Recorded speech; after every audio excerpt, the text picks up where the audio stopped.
In today's episode of the Locked On Pistons podcast, we are joined by our friend of the show, Zar, to discuss and to have a little game playing who's the most underrated Piston, who's the most overrated, who's the funniest, who's the best player, who's the worst player. We'll discuss all these different categories and we'll play this game in today's episode of the Locked On Pistons podcast.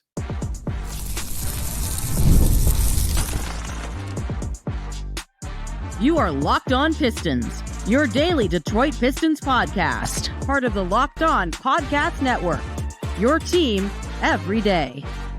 What's the deal? Welcome back to another episode of the Locked On Pistons podcast. Per usual, I'm your host, Kuka Hill. You can find me over on Twitter at Kuka Hill. I want to thank you guys for making Locked On Pistons your first listen of every single day. We're free and available on all your podcast platforms. If you haven't already, head to the YouTube channel at Locked On Pistons. Hit that subscribe button or leave us a 5-star review on whatever podcast platform you're listening to this on. That's another great way to support the podcast. And today's episode is brought to you by Game Time. Download the Game Time app, create an account, and use code LOCKEDONNBA for $20 off your first purchase. Terms apply. Download Game Time today. What time is it? Game time. So, Zar, thank you for joining us on the podcast again. Joined last minute.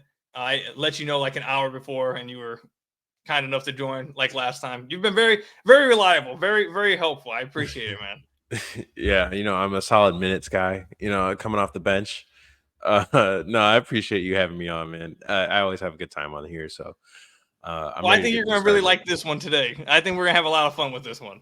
So you guys watching on YouTube may be wondering, why do we have our name tags up like this? Well, it's because we're going to be shifting the camera or the layout to this right here.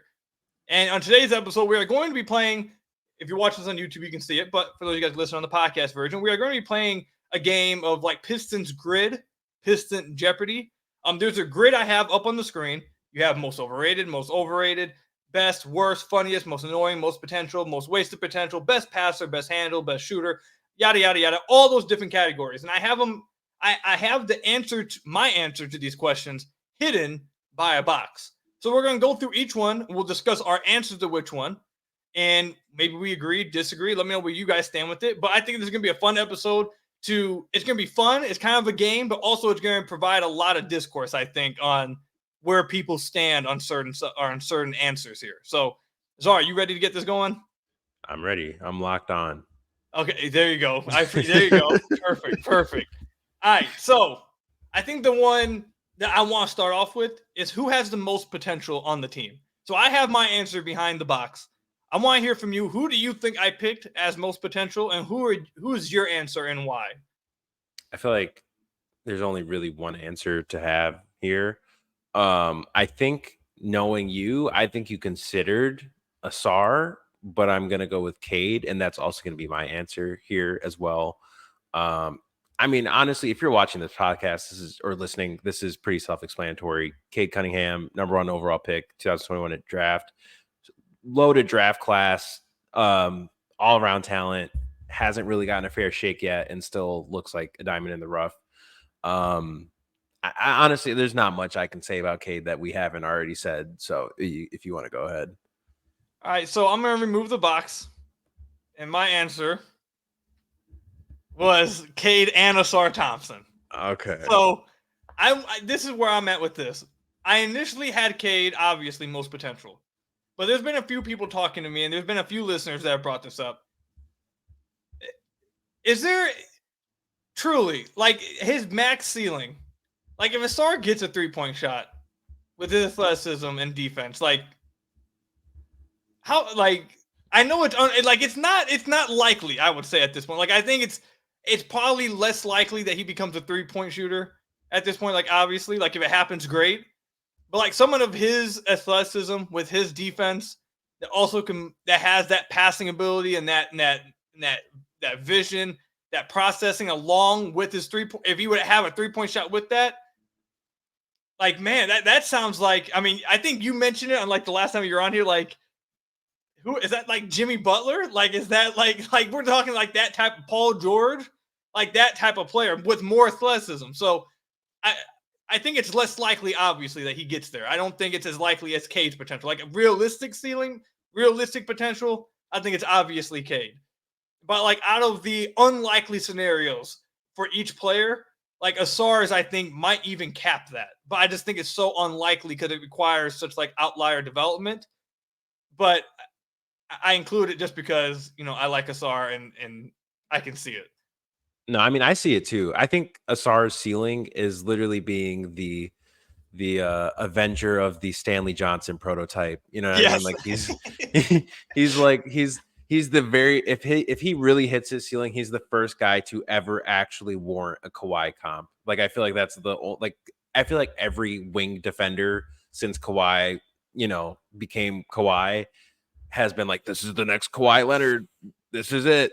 And it just never was. But if Assar hits the ceiling, like that's quite literally the comp, in my opinion. Jimmy Butler's a good shout too, but I mean, obviously it's just a bigger if than Kade, and I guess that's potential at the end of the day. So yeah, I'm with you. All right, so I'll give you the option. Do you want to get controversial out the bat, or do you want to wait? We can just go. I mean, we're gonna have to do it either way. Pause. But but yeah, let's go. Okay. Most overrated. Who's your answer? Who is your answer for most overrated, and who do you think my answer is for most overrated? Oh, I'm gonna get killed. I'm gonna start with your answer. I'm gonna guess who your answer is, and okay. I think your answer on this, we're going off of this team or last year's team? No, this team currently. Okay, this team currently. I think your answer is Jaden Ivey. I feel like it's understandable considering just how things have played out thus far. I think I might also have to go with Jaden Ivey. And I know there's a lot of. You're saying might. Who is the. Okay, so if you're saying might Ivey, who's the other one that's like on your mind? And I'm not revealing whether I picked Ivey or not yet, but I'm just saying, who is the other one that's on your mind? He's not on the team anymore, so I would actually probably have to go with Ivey. And I don't mean this as Ivy hate, really, truly. Like I'm starting to get this reputation, and I don't want it. I like Ivy a lot. I've literally banged I thought before the Pistons ever had the 5th overall pick in the NBA draft, I thought Jaden Ivey was the best prospect in that draft class. And I still do think he has that type of potential. However, the discussions with Jaden Ivey, and it's not entirely his fault. I don't blame him for what I mean? Like he has had 3 head coaches in 3 years now. And one of those head coaches was absolutely hell-bent on not prioritizing his development. But just off of the way things have gone, it would probably have to be Jaden Ivey. And it's just because with him, it's been flashes more than consistent growth. And again, I don't blame him for this. And I really hope that people in the comments don't, go crazy on me. Oh, no, but you've already it's already being typed right now. I know. Yeah, I'm gonna get a tweet. I'm gonna get a tweet in the morning, and it's like, your takes suck. You hate Jaden Ivey. All of a sudden, I'm like, okay. But no, I really do like Jaden Ivey. I just think if we're going off of the entire roster compared to their hype, it's Jaden Ivey. So I'll go ahead and reveal my answer. I picked Jaden Ivey. So the reason why I pick Ivy, like I said in the last episode, I've said this now. Like everyone's already dubbed me the Ivy hater, so I mean, it is what it is. It is what it is. I picked Ivy because, I think he is the most probably rivals Kade for the most beloved player by fans. There's a lot of fans that think Ivy is better than Kade and that he has a higher ceiling than Kade. So that immediately already puts him at most overrated for me. Because I don't think that's the case. And secondly, I think you kind of hinted at it, a lot of the feelings on Ivy from fans is who he could become rather than who he is actually right now. Everyone thinks he's already everyone talks about him like he's a great finisher and that he's gonna be able to have the ball in his hands, a playmaker, but he's not necessarily that great at those things right now. He wasn't a good finisher last year. He wasn't a good playmaker last year. Could he be in 2 years? Absolutely. He absolutely could be. But I think a lot of fans talk about him already as if he's that player right now and gets as defensive as they are about him based off a player he can become, not even the player he is right now. I know that there's two other guys I think fans will probably go with here. I think one of the answers will be Tobias Harris from fans. And then the other, go ahead.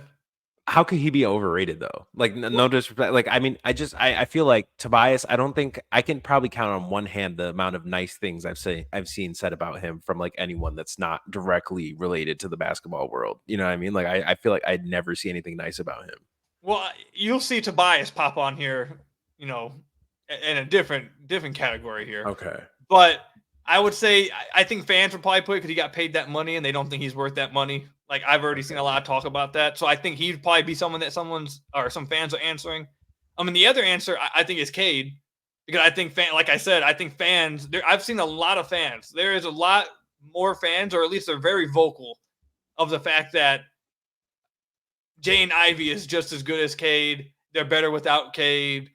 They win more without Kade. Kade doesn't help us win. So I think those are the two answers fans will actually have. But yeah, I'm gonna go with Jaden Ivey here. Is there anything else you want to go on before we move on to the next one? It's kind of interesting because like this team, I have been very closely in the Pistons community since like high school, right? And it's been really interesting to watch like the opinions on this team just continue to change and grow like each year as the team changes.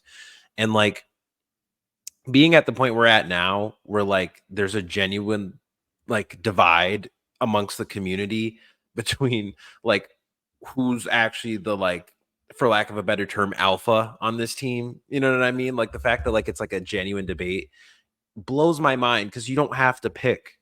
You know what I mean? Like it's crazy. Like there's this whole thing of like people being like, oh, either if you think Jaden Ivey's the best player on this team, you're gonna hate Kade. They hate Kade. Why? I don't know.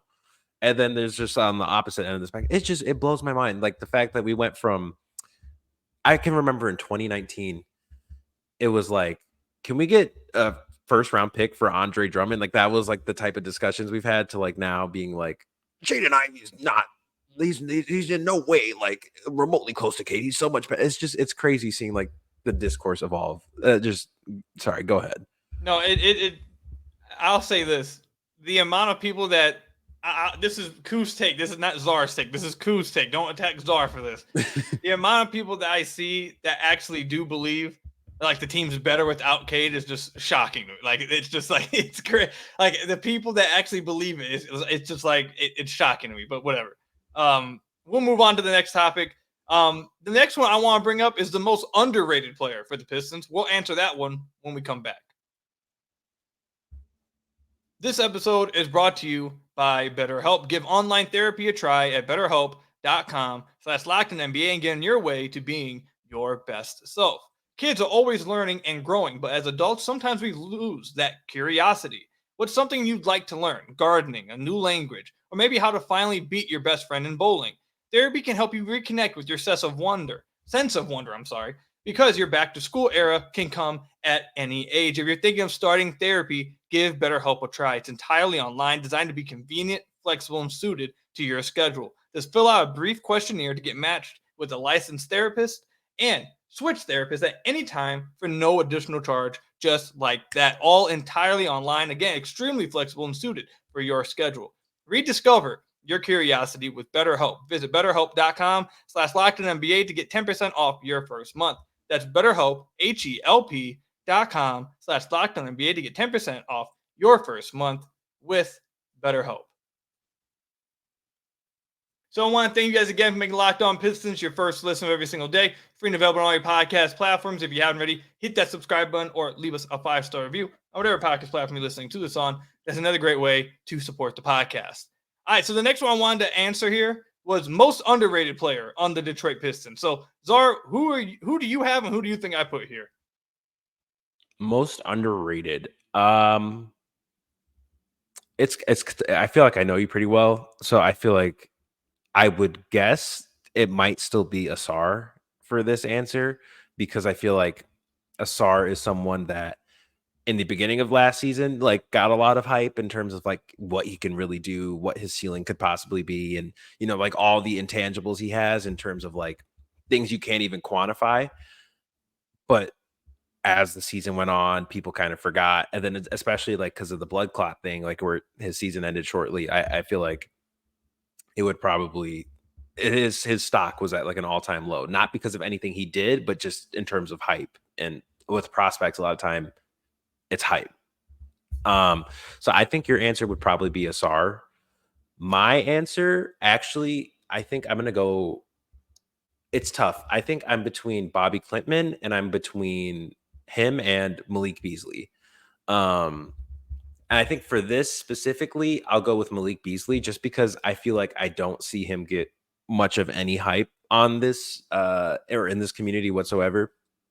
And I also feel like amongst the fan base, like Ivy's someone who, and again, this is not an Ivy shot. This isn't anything negative towards Ivy, but like when I suggested last time I was on here, like putting Beasley in the starting lineup and having Ivy be the backup point, people were like, Beasley's like a career 23 minutes per game guy. But I feel like they're failing to consider that Malik Beasley has only been on playoff teams in his career thus far. And in those minutes, he has carved out a very like lengthy and valued career. Like he's going to be one of those guys that's in the league. What is he, like 27, 28 maybe? He's going to be in the league till he's like 33, probably 33, 34. Like, and that's not, most guys can't do that, So you have a really valuable NBA player who's become a really valuable role player on good teams. That's something you haven't really had. I mean, like Bojan and Burks, I've said this a million times now. Bojan and Burks were valuable at some point, but by the time you ship them off, when the Knicks lost them, I mean, sure, like they felt the loss a little bit, but it wasn't like their team just fell apart. You haven't really had guys that like playoff teams really seriously need. You know what I mean? And I feel like having a guy like Malik Beasley, who has been a guy teams have needed in the past, like the Bucks last year, Nuggets, the Jazz, even. I know they weren't on like a playoff run when he was there, but still, you know what I mean? The Lakers needed him. I just feel like he's a guy that I feel like is going to provide a lot in terms of scoring. And I also think he can provide a lot in terms of culture as well. I can 100% see like the thug shake becoming a thing amongst like fans. I remember I did a camp with Ron Holland a few weeks ago, and the camp, what is it, counselors or whatever, the guys running the camp, like helping the kids and everything like that, they were all doing the thug shake because Malik Beasley was there the day before. So like I feel like he's going to be a guy that is going to catch on a lot here. He just right now doesn't really have any type of excitement. Yeah, I think the Malik Beasley pick is a very interesting and fair one. I think that's a real. I did not expect you to say Malik Beasley, but it definitely is a warranted answer, and I think that's for fitting for this, an underrated answer here, because I do think what you're saying is correct. Who I have here is Tobias Harris. That's a good one. I think Tobias, for what we said in the last segment, I think a lot of fans just dislike Tobias for some reason. I think the NBA community just dislikes Tobias because that whole crumble cookie, whatever was it, cookie crumble, whatever it is, meme that went around about him. And not everyone just assumes he actually is trash, and he's not. Like, he actually is a good player. He's not like a superstar. He's not an all-star, but he's a legit good player. And I feel like a lot of people talk about him like as if he's just not. Like, as if he's like this past the prime bad player that the Pistons just overpaid. And I just don't understand that at all. This is a legit good offensive player that can score in like almost any way possible at a position that they've desperately needed that from. So my answer was Tobias. I think the most underrated answer for me was going to come down to one of the vets that were brought in, like Malik Beasley or Tobias, simply because a lot of fans, I feel like, not just fans actually, I think a lot of people I think Laz brought this up to me the last episode he was on, like I think it was 3 days ago. Like, the Pistons just didn't have NBA players. So now they have NBA players, even if they're not great NBA players. Now they have NBA players, and they're kind of being underrated because they're not superstars, but like compared to what the Pistons previously had, they're like vast improvements. So Yeah, one of my answers was going to be one of the vets, but I went with Tobias Harris. So next one I got is we can go ahead and knock this one out. Who's the best role player on the team? Ooh. I'm gonna go with Isaiah Stewart. I think Isaiah Stewart is the best role player on this team, and he literally fits the exact definition of role player because he does any role that you need him to do. He was someone that came into the NBA as a center. I remember some people like on draft night were calling him a traditional center. His career has been anything but that. Literally as of like year one, he was a pick and roll guy, and then he transitioned to a pick and pop guy, and then he ended up being in the corner, like stretching out like to the 3-point line, to now like he's considered a power forward before he's considered a center. I think this year he'll probably be playing some center minutes just because of how this roster is constructed. But even then, if they played Paul Reed as the backup center and I don't know, Stewart as the backup 4, like I could 100% see something like that happening. Anything you put him in, I feel like he's succeeded in thus far. And I feel like he's succeeded despite circumstance as well, which is what makes him a lot more valuable in my eyes. Because, I mean, you talk about multiple head coaches, like this is year 5. That's crazy. This is year 5 for year Isaiah 4. Stewart. Or year 4? Right? They were drafted in 2020. 2020. Oh, yeah. So then this is going to be, yeah. So then this is year 5. Yeah. Man, time flies. That's crazy. But year 5, and within those seasons, it was Casey, and then it was Monty, and now it's JB. And in any of those systems, minus JB, of course, it's been a lot of change. There's been a lot of roster movement. There's been a lot of things placed on him where like he can't necessarily just do one thing. He's always had to evolve his game since coming here, and I think he's done an amazing job at that. So I put him as a best role player. We completely agree. Everything, I don't have anything to say to that. Everything you said was completely true. I think his best case is a great role player. I think what you want him to be is a great role player. I think what he has the best skills to just be a great role player.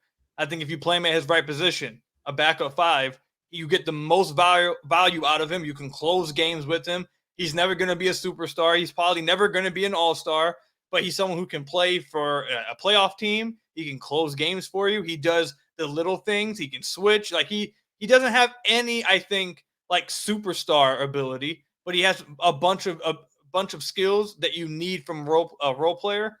And I mean, one of the things that everyone likes about him is the whole bad boys mentality. So he has all that with that. So I don't have much to add to that. I think everything you said was true. I'd have him as the best role player on the team. Before we wrap this segment up, let's just do a funny one. Who's the funniest on the team? Funniest in which way? Okay, so I'll go first. First, so you can get an idea where I went with it. Okay. Yeah. I went Tobias simply because I remember him in Boban's time with the Pistons and how funny they were and how all the funny things they did on like what was it, Instagram. They would post like little clips and they would do a bunch of funny things and the funny commercials and stuff. So I just went with Tobias because he was the more. I think he's the only like national or like not national, but like publicly outward funny guy. Like makes jokes about him looking like J. Cole. That like he's the most outwardly funny one, I think. Like that tries to be actively funny, like to me. But that's why I went with Tobias. I think I have 2 answers here because like one is like based on because I haven't met this team, like the new members of this team yet, really. So off of like the new one, I would say Paul Reed, just because like his podcast, he's had some pretty funny moments. But in my personal experience, Simone Fontecchio is the funniest member of this team. Just because like he's one of those guys that like he has like a I don't know how to like it's just a playful demeanor kind of like I remember this is a funny story. I was taking pictures. It was the Heat game where Bam had that game winner. But that was also the 04 team's like reunion. And I was like stuck because here's some inside baseball for people like that aren't in the media world. When I'm going from like the court itself to like where I take pictures, I have to wait for the away team, every single member of the away team to make their way onto the court. And I think there was like 2 or 3 players that like it was like getting close to like halftime being over, and like there was still a couple players that hadn't made their way out. So I was just kind of stuck standing there on like the courtside seats. And I'm sure I was annoying the people behind me. I was just standing there awkwardly with my camera, and they were warming up. And all of a sudden, like a ball comes like flying at me, and I like stop it and I catch it, and it's like Simone. He had shot it and missed, right? And like normally I would just like hand this to like one of the ball dudes or whatever, and like they go hand the ball to Simone. Simone was like, and he was like telling me to throw the ball cross court to him as I'm standing there with the camera in my hand. And I was like, I guess. And I threw it. And like, that's just like generally like, and then seeing like how he posts on social media, like he seems like a fun dude to be around. So I'd say Simone is probably like the funniest guy on the team. All right, fair enough. I did not expect Simone, but that was a fun story. I get it now. But he also has like one of those. I feel like in the one interview we did when we were there, like he has like a funny without trying to be funny like personality. Like he doesn't realize he's being funny, but he's just like it's kind of like that kawaii kind of thing. But all right, when we come back, I want to talk about the most wasted potential and who has the best handles on the team. We'll talk about that when we come back. Game Time has a new feature called Game Time Picks that makes getting tickets for your favorite live event even easier. Game Time Picks filters out the fluff to show you only incredible deals on great seats so you don't have to waste time searching through thousands of tickets. For someone like me, I'm a procrastinator. I wait to the last second for quite literally everything. And it often screws me over when it comes to getting tickets to a sporting event, a concert, wherever it is, any type of event. It often screws me over. I get a bad seat. I get a bad deal. Doesn't go well. But with Game Time, it saves me because you got last minute deals all the way up, even sometimes after the event even starts up. Along with this, you can see the view from your seat within the app. You can get the view from your seat in the app before you buy, so you don't have to show up at the event, sit in your seat. Oh no, we got a bad seat. Now you're upset. No, you can see it right before you get there with Game Time. They also have the lowest price guarantee. Game Time will credit you 110% of the difference. Your purchase is covered with the most flexible customer service policy in the ticketing industry. Download the Game Time app, create an account, and use code LOCKEDONNBA for $20 off your first purchase. Terms apply. Again, create an account and redeem code LOCKEDONNBA for $20 off your first purchase. Download Game Time today. What time is it? Game time. So I want to thank you guys again for making Locked On Pistons your first listen of every single day. We're free and available on all your podcast platforms. If you haven't already, head to the YouTube channel at Locked On Pistons. Hit that subscribe button or leave us a 5-star review. Whatever podcast platform you're listening to this on, there's another great way to support the podcast. All right, so let's go with the most wasted potential. Who do you have here? This is a spicy one. I think my answer isn't indicative of how I view his talent. I think it's indicative of how he's been used so far. And I'd say Marcus Sasser. Marcus Sasser to me is someone who is like a pure bucket. Like I know we a lot of times say like Cooper basketball player, like he's a hooper, right? Like he's just a guy who goes out there, gets buckets, like gets his and like checks back out. Like that's 100% his game. And there's so much value in having guys like that.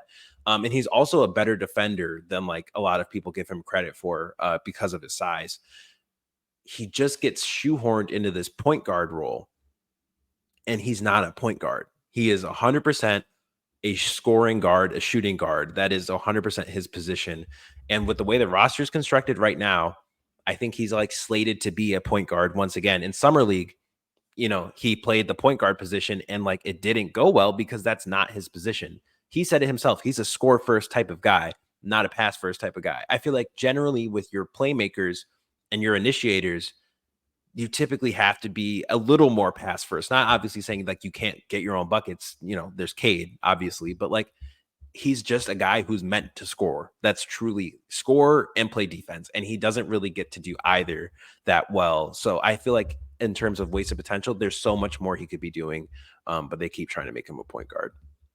That's a good answer. Good answer. You ready? You ready to see mine? Yeah. Oh, okay. All right. So Kay Cunningham is my answer here. And you may be wondering, Koo, how the hell do you feel this way? How the hell do you think this? Well, let me take you. I decided to do a little twist with this one. I have Kade as most wasted potential because I feel like the team he could be talked about way more than he is right now. So many more things. He could have an award. He could have an all-star berth, I think, this past year. Things could have went so much better for him if the team just surrounded him with talent and they just put anything around him. It's like these first 3 years, and I like the second year was out due to injury, but especially this past year, the potential for what he could have been this past year, I feel like was wasted to such a degree that was shameful. It really was shameful to me because of how good he played. Despite that, it really shows you man, if he just had a quality team with quality spacing, how good could he have been even last year? So I feel like the team so far, and this is a new regime, but I think this team so far has absolutely wasted Kade's first 3 years of his career. I think Kade can get better. It's not saying Kade's perfect at all. He has areas that he has to get better in. But look at every other guy that was drafted in his class and look how their teams have went about, how their teams, where their teams are at right now. Orlando, where their team at. Look at the year after that. Pablo, Franz, where their team's at. Look at Jalen Green in Houston, where their team's at. All their teams, they're winning. They're competitive. They get talked about. And Kade's just kind of, sitting to the side, despite probably being the best one out of all of them and just not being respected because the team has just wasted it. So that's why I went with Kade as the most wasted potential. It's probably a cop-out, a little bit of an answer, but I twisted it a little bit. So I'll take it. I can see that 100%. The national discourse on Kade, and I don't say this because of anything Pistons. I just say this as a fan of Kade's game since a long time now. It makes me sick to see the way he gets talked about nationally versus how he actually is. Makes me sick to my stomach, but we can move on. All right, so let's knock out some of these quick ones real quick.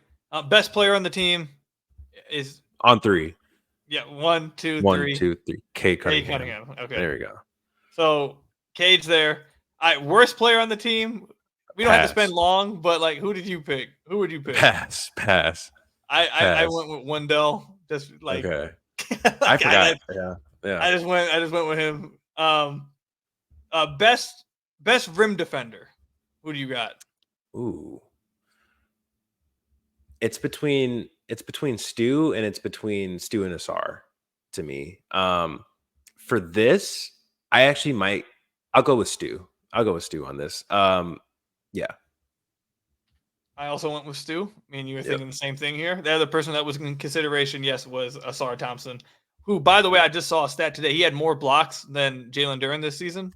Yeah, I think that was Anthony from Pistons Talk did that one. That was crazy. Yeah, that's certainly something. But most athletic player on the team? I feel like it's Assar, right? I don't even know if that's really much of a discussion. Yep, Assar Thompson. That's what I went with. Best perimeter defender? Assar. Stu gets consideration here, but it's Assar. Yeah, I went with Assar Thompson. Best in the post. This one I struggled with. I don't feel like the Pistons have any post players for real. I might sound like a Stu Glazer at this point, but honestly, I feel like he's probably the best shout here just because he has the most ability to finish. He likes his hook shots, but he can be a back to the basket type of guy, and then he also has a decent mid range game as well. I feel like post scoring something that Kade could improve on in terms of just overall being able to finish down low. Tobias is not a bad post scorer, but that's not necessarily where you want his game. So I'd probably go with Stu if anybody. Duren, ideally by the end of this year, this will go to him, but we'll see. Yeah, so this one I really struggled with. I didn't know who to give it to. I ended up just giving it to Duren just because of his footwork this past year improving. He wasn't a good post-up guy, but I just don't think the Pistons have many post-up guys that are good. And I just went okay. I think he probably has the best touch around the rim of any of the bigs. So it's just and he has probably the best footwork. I just kind of projected here, okay, who will be the best post player? And I think it would be Duren. But Tobias was another good one you mentioned. I didn't think about that, but that probably in all honesty, Tobias probably is like the best. Like if you had to put everyone in the post who score the most, probably Tobias. But then like that one's a There's tough no one. real definitive answer here, honestly. I don't. That one I really struggle with who to put here. All right, best shooter on the team. I might go with Simone again on this one. Me and you There we agree. go. Went with Simone. I think Simone is the best combination of catch and shoot and movement shooting on the team. I think a 100%. lot of the players on the team are either good standstill shooters or just movement shooter. Like Simone can do both. And I don't think people outside Detroit truly understand how much of a heater he was on when he got to Detroit. I mean, like, his contract's kind of proof of that, Yes, I couldn't believe they got him for the contract they got. Like, he's an exceptional shooter. Like, he was crazy good for the Pistons. So I went with Simone. I think the other person you could consider was Malik Beasley. I didn't THJ maybe, but I didn't really consider him. I think it was really between Malik and Simone for me. Tim Hardaway on a good night is one of the best shooters in the history of the NBA. It's just, is Tim Hardaway always on a good night is the question there. All right, so who do you have as the best passer on the team? I was immediately going to say Kade. Assar showed a lot of good flashes, but he wasn't necessarily there. So I think for that reason, I'll go with Kade. I also do have to say I do like Duren's passing a lot. I feel like that's something that, like, again, it's not to the level where he's on Cade's level yet, but he has shown a lot of flashes in terms of pass sometimes. And the only thing that's really stopping me from giving this to him is that he tries to get a little too creative and a little too like flashy sometimes, because that's like one of the only times his age really shows, is like he'll try to like throw like a behind the back, or like he'll try to catch someone when they're like trailing and they're not, you know what I mean? But he has a lot of flashes of passing, but it's Kade to me. Yeah, I went with Kade. Duren, I like that shout out because I think he has potential to be a really, really, really good passing big man in the league. He's flashed it so much. Assar, the problem with him, why I didn't consider him, is because his handle has to get better in order to utilize his passing. I think if his handle really improves, I think he would rival Kade for this guy. I think his vision and processing is on the same level, maybe even a tier just a little bit higher. But Cade's able to get to spots to utilize his passing and create those openings, where Assar still, he can't really utilize that to get to his passing. He more so, you see that passing in like short roll situations or quick passes off ball, or maybe in transition. You don't really get to see it as much in the half court because it doesn't have the handle to utilize it. So I went with Kade. So we got two left: most annoying and best handles. So let's do best handles. Who do you think has the best handles on the team?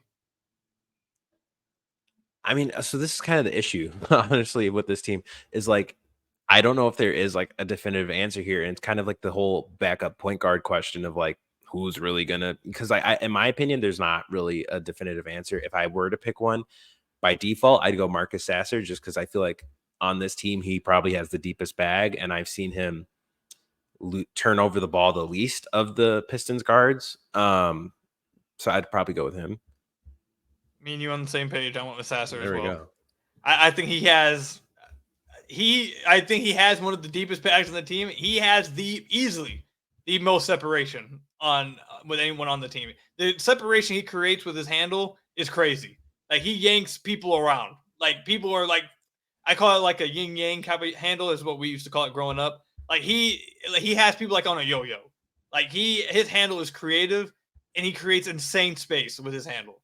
So I don't know if he has I think he even does have the handle to get to the rim. He just isn't a great driver. Like, he's my answer. I think he just has the most creative handle. I think Kade is probably second, but he needs to improve his handle still. Like, I think, and like you mentioned, I think that's one of the places on this team that, they just don't have, because they don't have a backup point guard for some reason. Like, they don't really have good ball handlers. I'll say that. Like, they have a lot of guys who are going to turn it over a lot.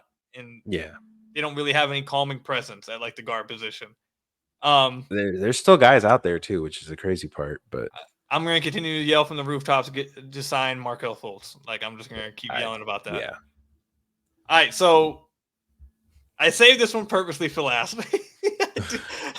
For anyone who tuned into the end of the podcast, you get to hear this answer. I did not want anyone else to hear this answer. So who are you picking? I'm gonna do a cop out. I'm gonna do a cop out answer here.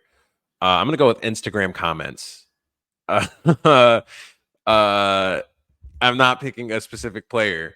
I'm going with Instagram comments, specifically like in the Pistons community, because you can go on like what's it called, like Detroit Sports Daily, Detroit whatever, Woodward Sports, Detroit Pistons Instagram, any of these things, and I open the comments and I genuinely feel like I hope this doesn't get clipped. I'm like, oh shit, no, I'm starting to. I feel like a lot of times I open these comment sections and there's a lot of children left behind. It's it's really makes me question like and you know what this really is like, it's indicative of like nobody really watches that much NBA basketball in these comment sections, because like, oh my god, I feel like my blood pressure rises just reading Instagram comments because they make me feel like I'm losing my mind. I'll never forget some of the stuff I saw. Like, speaking of underrated, Isaiah Stewart in Instagram comment sections, you would think this man was like, I don't know, like I was gonna say a player that I don't know if I should say, but like, you know, like you would think, and he's not. We all can agree, you and I can agree, and most people who actually watch can agree, like he's their best role player by far. But in comment sections, they're like, trade him for a bag of chips. And it's just, yeah. I'm gonna give it to you now. So I'm actually kind of mad at that answer, because you stole that was going to be along the lines of what my answer is. So I feel like you like had a cheat sheet. So I'm going to reveal this. You're going to see Jay and Ivy, but It's not Jay and Ivy. It's Jay and Ivy's fans. They're by far the most annoying, toxic fan base within this community. If you don't worship the ground that this dude walks on, you get. I had somebody. Actually, no, I'm never going to say why I had someone DM me the other day. Not even going to say it. Not appropriate for the airwaves. But I don't say the amount of people that get so defensive and straight up toxic over talk around Ivy needing to be a better finisher or needing to improve his shooting. The how toxic and volatile it gets. I didn't pick a player. You see Ivy here. It's not Ivy. I should have had Ivy and then right underneath it in the bold print like fans. But that's who I got right here. Jay and Ivy fans, or maybe not even his fans. Let me take that back. His stands. The fans of him are fine. If you like Ivy, that's perfectly fine to like Ivy. His stands that are going and just getting toxic every time you mention him. Most annoying base on the team. Most annoying base on the team. You've been at war all summer. Dude, I've been like, look, this is what people don't understand. And we'll wrap it up here. When you're on a podcast every single day covering a team, you have to talk about players. Like, there is no take a break. There is no go outside. This is a job. Like, this is my job. This is not a hobby. This is my job. I have to talk about these guys every day. So it's like, that's what people don't understand. Like, they think that I'm just choosing to I'm just choosing to talk about them all the time. But like, it's my job. Like, I have this is not this is not for fun. Like, if it was up to me, I would be at the pool all day. I would be chilling all day. But that's not how it gets to go. So like, it is what it is. Is there anything else you want to say before we wrap it up? No, I mean, honestly, I feel like we covered pretty much everything here. I feel like I want to retract my answer and go with Tobias for most underrated, just because that was such a good pick. But no, overall, I appreciate it. I enjoyed this. This was fun. Yeah, thank you for coming on, man. Again, I want everyone to give Zar credit. He keeps coming on the podcast like on last minute. I'm not even giving him like 2 days. I just I'll randomly hit him up like, yo, are you busy? And he just hops on the podcast with us. So I appreciate it, man. I hope all you guys enjoyed the episode. I thought this was a lot of fun. If you guys have, I was gonna make a different, what's this called?